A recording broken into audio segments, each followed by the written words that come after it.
Welcome to my vlog. This vlog's linked to my blog article from Anxious to Mindful, which is one of the first blog articles I wrote. I thought it'd be good to go over this one because it had quite a lot of context, as into who I am, how I grew up, how my anxiety started, and I think it covers quite a lot of important topics. So I just want to put a bit of a voice and a face to the blog, maybe give it a bit more, like I say, context and feeling. So the blog started off explaining how I was quite a quiet child. A lot of that's down to personality, not necessarily to do with any sort of anxiety issues. It's important to remember that we do have our own personality, so not everything that we identify in ourselves is down to a mental health issue. I'm just perhaps a quiet person, quite reserved. That's cool. That's fine. But as a child, I was quiet. I didn't like organised fun. Organised fun has always been one of my bugbears. It still is now. Parties with a theme, parties where you got to get up and be fun, get up and integrate. Nah, not for me. One of my biggest hates was people of a certain age will probably remember McDonald's parties when Ronald McDonald was still on the scene. Yeah, and you used to go there and they used to do dances and stuff. We used to do the birdie dance, man. I hated that. I hated it. When I had a McDonald's party, my mum and dad asked, "No, don't do the birdie dance." That was one of my stipulations. Don't be doing that. And they get you to stand up on a chair and everyone in the restaurant sing to you. Some people love that. I hated it. I don't like attention. That's not what I'm about. So growing up as a child, that was the sort of kid I was. Keep myself to myself. Had loads of friends. Had a really happy childhood. Don't get me wrong. I don't want you to think that I didn't have a happy childhood. I was perfect. If I look back, man, they were the best times of my life. Um, I just didn't like forced fun. Swimming lessons, stuff like that, a necessity as a child. I didn't enjoy them because I was with people that I didn't know. I felt like I was backed into a corner, like I had to do them. They were for my own good. So again, I'm not complaining, but it just wasn't something I was comfortable with. Um, but one thing here that I do want to stress is that I think a lot of people assume that if you've got a mental health issue, that maybe you grew up with a difficult set of circumstances in your childhood. Maybe you've got scars that you don't want to talk about. No, that's not true. I had a perfect childhood, a perfect relationship with my parents, perfect relationship with my brother. The whole setup was perfect. If I can be half the parent to my kids that my parents were to me, you know, then that's all good. So that's just a little caveat. I don't want people thinking that I grew up with any sort of unhappiness in my childhood. Just because I'm describing these issues that I faced, it's nothing to do with the way I was brought up. It's just part of me. So yeah, I've just talked about the forced fun and all that sort of stuff, which I wasn't really mad on. And then if you go into teenage years are difficult for everyone. I had again the teenage years, brilliant. Like I've still got the friends that I made at school now. They're still my best friends, and I'd do anything for them, and vice versa. Yeah, I was happy. I had a big group of friends. At the same time, I remember feeling pretty uncomfortable. Again, I was a bit of an introvert. I didn't want to go out drinking, go out to clubs, try and sneak into pubs. Nothing to do with being a goody goody or it being the wrong thing. Nah, not an inch of that. Just I was uncomfortable. It was the social side of it. I didn't want to be with people I didn't know. Yeah, I don't know. I still don't know to this day why I get the feeling, but I do. Um, it would churn me up inside if I thought that I was supposed to be going somewhere on a Friday or a Saturday. Everyone's buzzing about it, like, yeah, this party or this, that, and the other. And I'd be like, yeah, I'm on it. I wasn't. Inside, I was thinking, nah, how can I get out of this? Sometimes I'd force myself to go. Sometimes I'd make excuses, which in hindsight were probably really transparent and people would have, thought I was just being really antisocial. Sometimes it was a bit of self-preservation. I had to do it. But yeah, so it's difficult. I didn't want to be as active as my friends were. Maybe we were a group of friends that were quite sort of high profile is not the word, but at school we were the sort of the popular group, if you like. And I don't mean me personally. I just mean everyone who's been to school knows that there's a group of kids who tend to people gravitate towards. That was probably us, not because of me, but I was in that group. So yeah, there was a certain amount of bravado in the group, a certain amount of keeping face, and like I say, that puts me in a difficult situation because it's not necessarily me by personality. So yeah, going to clubs and all that. When I got to 18, 19, that wasn't that fun for me. I'd rather just go to a pub, have a quiet drink and chill and chat. But go into the drama of all the people and all the no, that's not me. And it's still not me. So at teenage years, it was difficult. I used to sort of force myself to go out so that I didn't offend people. But then at times I would have to just say, nah, this isn't for me. So, internalising, that's where my internalising probably started, internalising my feelings and not looking after myself, not looking after my best interests. So yeah, I think that probably went on through my late teens, early 20s. The next sort of thing that happened to me was I met my beautiful wife at 20 when I was working in Fat Cat restaurant in Solihull, no longer there. I was washing dishes. She was a waitress. Yeah. And we've been together ever since, and it was the best thing that's ever happened to me. I'm not going to go into too much mushy stuff, but yeah.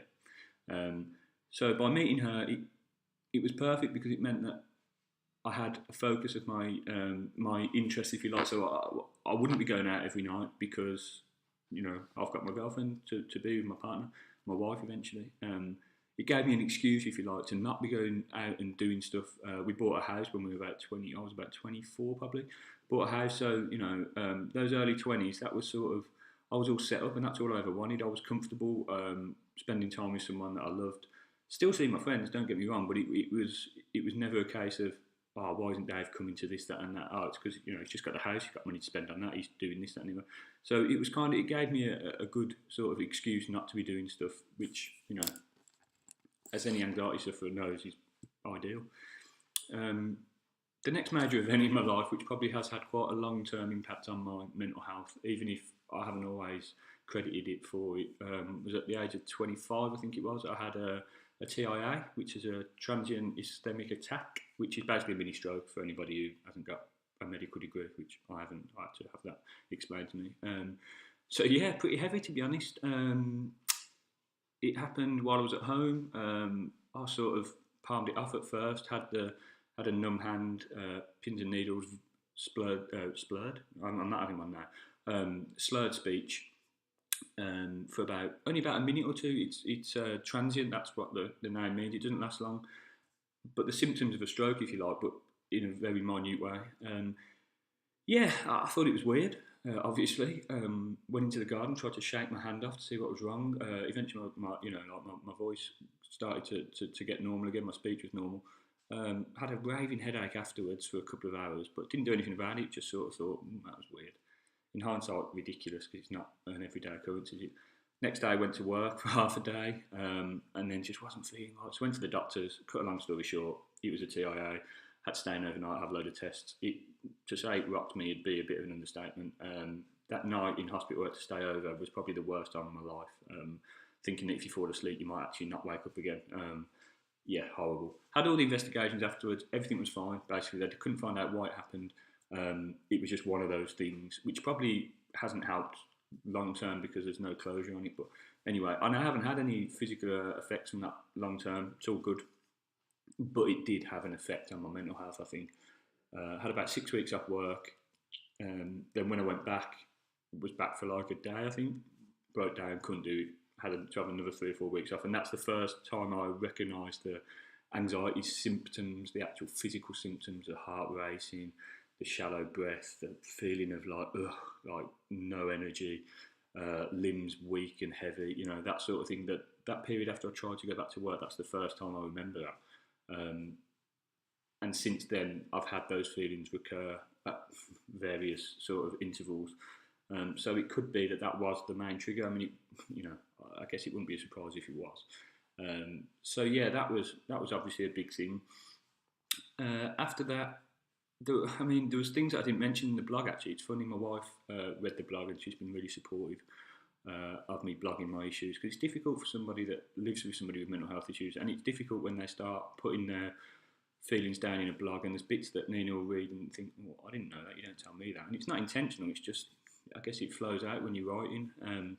But she did say, I'm surprised that you didn't mention the when we were trying for a baby, because you were really sort of anxious then. And you know what? The mind's got a clever way of blocking things out, I think, because I didn't think, oh God, I'm not putting that in. It didn't occur to me, but looking back now, that was a tough time. It was a year. We were probably about 27, maybe. I'm crap with. It was a year after we got married, so yeah, probably about 27.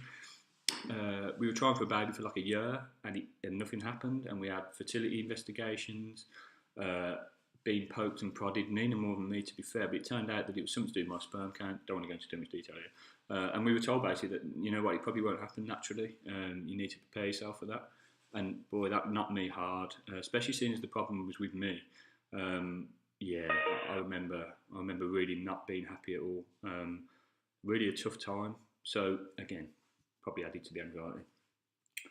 After that, I carried on hiding stuff, hiding my feelings, internalising, just going about life as usual, just assuming that everybody dealt with these things. I was just sort of, you know, dealing with them worse. That I needed to deal with them better. Just plough on, get on with it. You'll be all good. Carried on with that until I was about 30. Remember going to the doctors saying, you know what, these are the symptoms. I'm not feeling good. I don't think it's right.